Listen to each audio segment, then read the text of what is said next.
సిద్ధార్థ గౌతమ్ లుంబినిలో ఎప్పుడో 623 BCలో పుట్టాడు. తర్వాత బుద్ధుడయ్యాడు. ఆయనతోనే బుద్ధిజం మొదలైంది. Buddhism is older then Hinduism and Christianity. బుద్ధుడు ఏం చెప్పాడంటే, ఏ దేవుడు లేడు, మన కోసం ఎవడూ రాడు, everybody can become a Buddha అని. అది మనకు నచ్చలా, అందరికీ కోపాలు వచ్చాయి. అందుకే బుద్ధిస్టుల్ని నిర్దాక్షిణ్యంగా చంపేస్తాం. పాపం బుద్ధిస్టులు ఎవరితోనూ గొడవ పడరు, పల్లెత్తు మాట కూడా అనరు, జీవహింస చేయరు, ఎప్పుడూ మెడిటేషన్లో ఉంటారు, కర్మని పునర్జన్మని నమ్ముతారు. అలాంటి వాళ్ళను మనమే కర్రలతో కుట్టి చంపేశాం, దేశం వదిలి పారిపోయేలా తరిమి కొట్టాం. ఈ గొడవల్లో ఆత్మరక్షణ కోసం బుద్ధిస్టులు కనుగొన్నదే కరాటే. కరాటే అంటే ఎంప్టీ హ్యాండ్, చేతులే ఆయుధాలుగా సెల్ఫ్ డిఫెన్స్ ఆర్ట్. చనిపోగా మిగిలిన బుద్ధిస్టులు టిబెట్, థాయిలాండ్, చైనా పారిపోయారు. బోధిధర్మ అనే మాంక్ చైనాకి వెళ్ళి షావలిన్ మానిస్ట్రీలో కుంగ్ఫూ కనుగొన్నాడు. అలా బుద్ధుడు వేరే దేశాలకి దేవుడైపోయాడు. బూడా అని మొక్కుతుంటారు ప్రపంచం అంతా. మోర్ దెన్ 10,000 బుద్ధిస్ట్ మానిస్ట్రీస్ ఉన్నాయి. All over the world Buddhism practice చేస్తున్న మాంక్స్ ఎందరో ఉన్నారు. జీవితాంతం మాట్లాడడం మానేసిన బుద్ధిస్ట్ మాంకులు ఎందరో ఉన్నారు. బుద్ధిజం వరల్డ్లో 4th లార్జెస్ట్ రిలీజియన్. ఒక్క చైనాలోనే 250 మిలియన్ డివోటీస్ ఉన్నారు. థాయిలాండ్, కంబోడియాలో 90% బుద్ధిస్ట్ పాపులేషన్ ఉంది.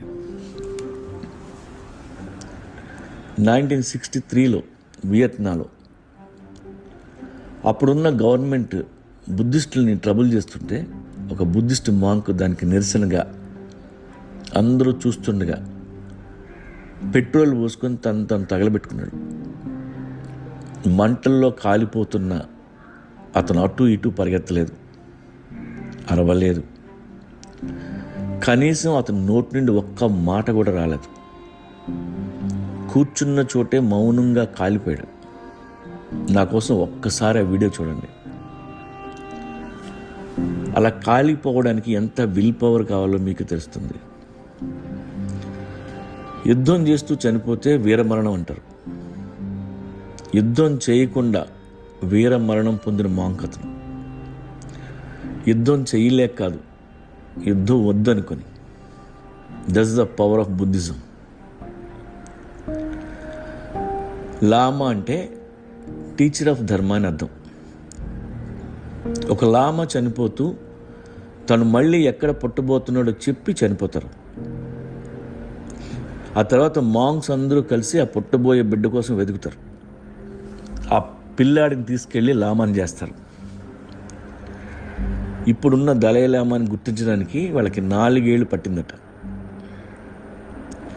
మనం బుద్ధుని వాడం, ఓన్లీ బుద్ధుడి బొమ్మలు వాడతాం. మసాజ్ పార్లర్లో, వాటర్ ఫౌంటైన్ పక్కన, హాల్లో టీవీ పక్కన బుడ్డ లాఫింగ్ బుద్ధాలను పెట్టుకుంటాం. ఎందుకు అని అడిగితే పీస్ కోసం అంటాం. సిగ్గు లజ్జ ఉండదు మనకి. పీసా? ఏ పాపం తెలియని బుద్ధిస్టులు తలలు నరికిన దేశం మంది. పీస్ గురించి మనం మాట్లాడొచ్చా? తప్పు కదా. ఇప్పటి వరకు ఏ బుద్ధిస్టు ఎవరిని చంపలా. తలుచుకుంటే ఒక్కో షావలిన్ మాంకు ఒట్టి చేతులతో 100 మందిని చంపగలరు. కానీ వాళ్ళు ఎప్పుడూ అలా చేయలేదు. బట్ మనం ఎంతోమంది బుద్ధిస్టులను చంపాం. ఒకరికి హాని చేయకుండా, పల్లెత్తు మాట అనకుండా, మౌనంగా కూర్చున్న మునిని కూడా వదలం. మనం తల నరుకుతాం. మొత్తం మత్తులో ఉన్న సాడిస్టులు మనం. బుద్ధిస్టులు ఎలాగూ తిట్టరు, తప్పుడు మాట వాళ్ళ నోట్లోంచి రాదు. 2000 సంవత్సరాల తర్వాత కనీసం నన్నైనా మనస్ఫూర్తిగా తిట్టనివ్వండి. మాధవ్ చౌదరి.